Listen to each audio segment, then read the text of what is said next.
Yo, so want to talk about why I can't really be pagan in the traditional sense, quote unquote traditional. Um, why I can't really be like religious in the traditional sense. Gods and goddesses, right? There's a problem with gods and goddesses, okay? And it's really pretty simple, but it's kind of not. I don't know. It's always like this, but basically, the only thing that really exists is mother, father, child. That's the Holy Trinity of all Holy Trinities: mother, father, child. Right? And yes, there is a cosmic father, and there is a cosmic mother, and then there's the product of their union, which is you. You are the luminous child. You are the holy child, which is kind of like why, I mean, that's why I don't really like Jesus. That's why I can't get down with the Jesus archetype, because I feel like Jesus is stealing your spotlight, my spotlight, our spotlight. I don't put Jesus on a pedestal. I put the human animal on a pedestal. Humanity is my Jesus. I look at the human species, and I am in reverence. I am in awe. I am in love for and with the human species in all of its awesome, horrific, fantastic madness. Okay?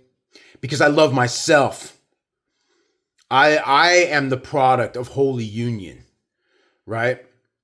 So like that's kind of, so that's talking about the luminous child, right? And Jesus was, in my opinion, intentionally designed to occlude that, talking about the solstice, or not solstice, excuse me, the eclipse. The Jesus archetype was put in place to occlude the fact that you are the luminous child, and it has been you that's been dying on the cross, tortured on the cross. But no more. We don't need to do that. You can come down off that cross. We don't need to be on that. There's no need for us to live in torment anymore. Okay? And, and then it gets even more, because ultimately it's like, yes, there is a sky, quote unquote, sky father. There is an intelligent entity of masculine cosmic power that lives outside of us, but it also lives within us. Like, you are the guiding intellect that you have that allows you to navigate your daily existence is God. That is the masculine. And it doesn't matter if you're a woman or a man. A woman can make a shopping list and go to the grocery store and get groceries. The intellect that allows a woman to make that shopping list and go and get it is the intellect of the divine masculine, of the sky father, of God. But it's like kind of silly. It's weird to put it outside of yourself, because it's innate. It's who you are. Now the divine feminine is body, like the vessel. So you have the intellect of the masculine, and you have the vessel that the intellect is animating or driving. The driver of the ship, the driver of the sports car, right? The sports car is the feminine, right? The atmospheric mixture, this oceanic, because we live inside of a living atmospheric mixture. That's why, when we're doing our tensegrity moves, I'm literally swirling a living essence. This atmosphere that we share is a living interactive gel, and we can bring our masculine intellect to this living fish tank, a kind of living fish tank in which we dwell, and we can use that energy to do basically whatever we want, which is what she wants. That's what the goddess, that's what the Mother Earth wants. And there are others like her too, and they want that too. They want us to bring our masculine intellect to her body so that we can organize it in whatever way we want to organize it. And that's how, like, for them, that's fun. For the Earth Mother and for the Sky Father, I'll just use that jargon.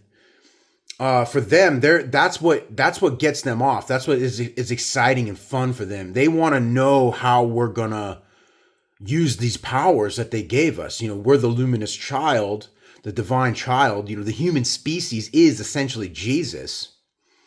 If you want to, I'm just using that. I don't know if that's really a great way of looking at it, but I'm just going to throw that out there as a kind of analogy.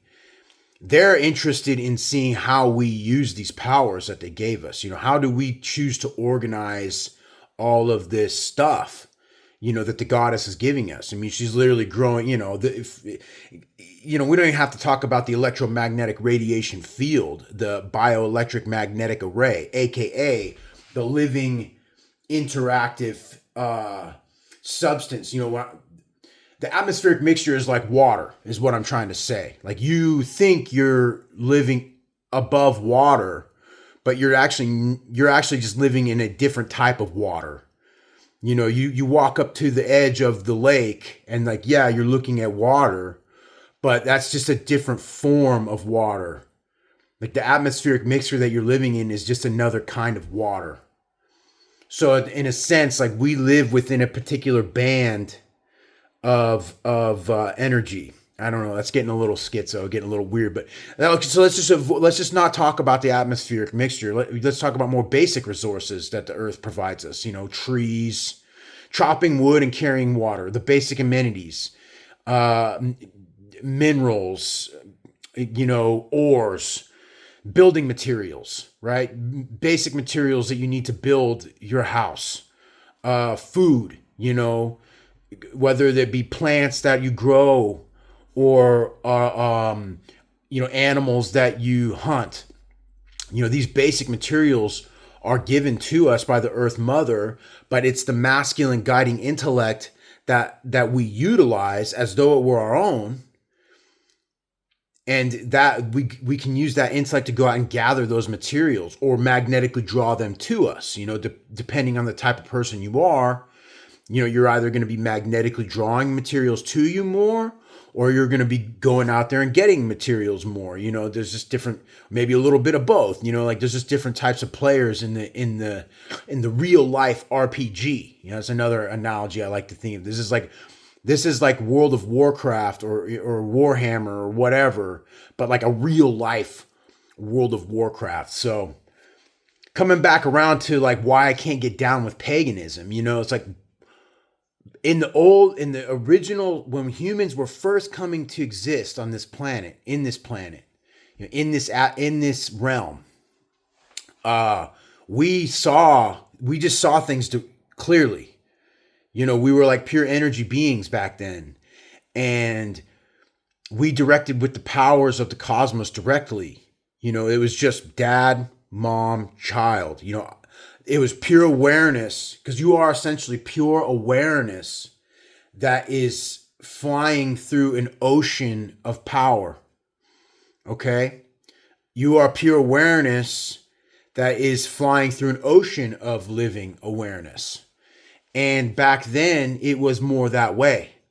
But over time, as we became more and more sort of enmeshed in our daily activities and day-to-day existence, and culture formed, we started to sort of become disconnected from the other realm, the ethereal realm. I think what some people might refer to as the fourth dimension, perhaps. I think when they're talking about the fourth dimension, that's what they're talking about. What I call the Nahual, if I'm saying that right.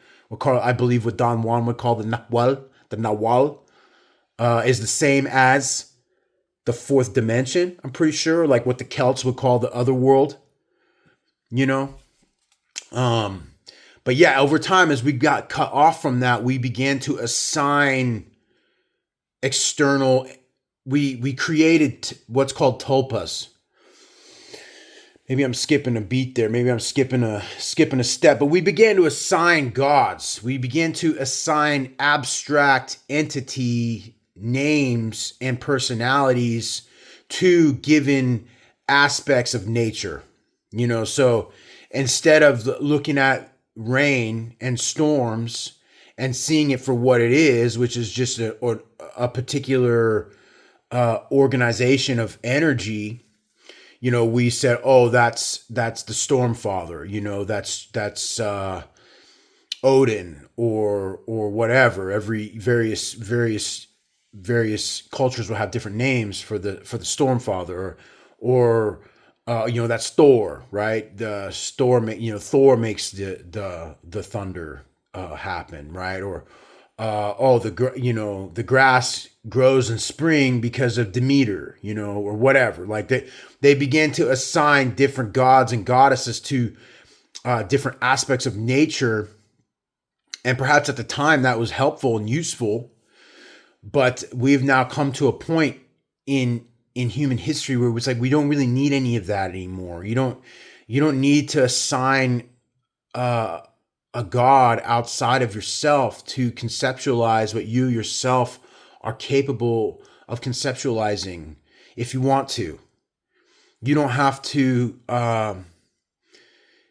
externalize your power anymore. Like there is no, like, yes, it's sort of a conundrum, because it's like, this God, the governing intellect, was given to you by something outside of you, but he is living inside of you simultaneously. So it's sort of a catch-22, and I'm not saying that you should just like worship yourself as though you are like above everyone, because how could you worship yourself as though you're above everyone? Everyone else has the same living God inside of them too. And they are living inside of mom. They're living inside of our celestial mom, inside of the goddess, inside of Gaia. And we all share this environment, So there's no self-deification here. Everyone is basically the same in this, and this kind of enlightenment and understanding. But yeah, I think this idea of the luminous child and Jesus is very important to understand, and that's why I do think the Jesus archetype is essentially toxic, because it's taking away you. It's pulling you out of the picture as the luminous child, the star of the show. You're the star of the show. Mom and dad wanted you to be here. But instead of us, having a mascot that represents the human species itself, and celebrating ourselves, we have to celebrate this some other guy who is somehow beyond us or better than us. So I mean, maybe you could, if you wanted to rewrite Jesus, I guess, or like change the understanding of Jesus. You could make it work, but I just think there's too much baggage associated with it at this point. And I don't want to put Jesus on a pedestal. I want to put you on a pedestal. I want to put us on a pedestal. I want to put the whole humanity on a pedestal. Good, bad, the good, the bad, the ugly, all of it, because, we're the ones that the divine powers wanted to make in the first place. It was always about us, guys. It's all about you. It's all about us. So I don't know. That's why I can't get down with, as much as I see a resurgence of paganism out there, especially for white people, and in a way I think that's cool. But at the same time, I think we need to move past that. I think we already have moved past that. It's kind of passé at this point. We really need to own our power and really take responsibility for what we are, which is essentially the luminous child of the cosmos. So, some thoughts, and have a great day.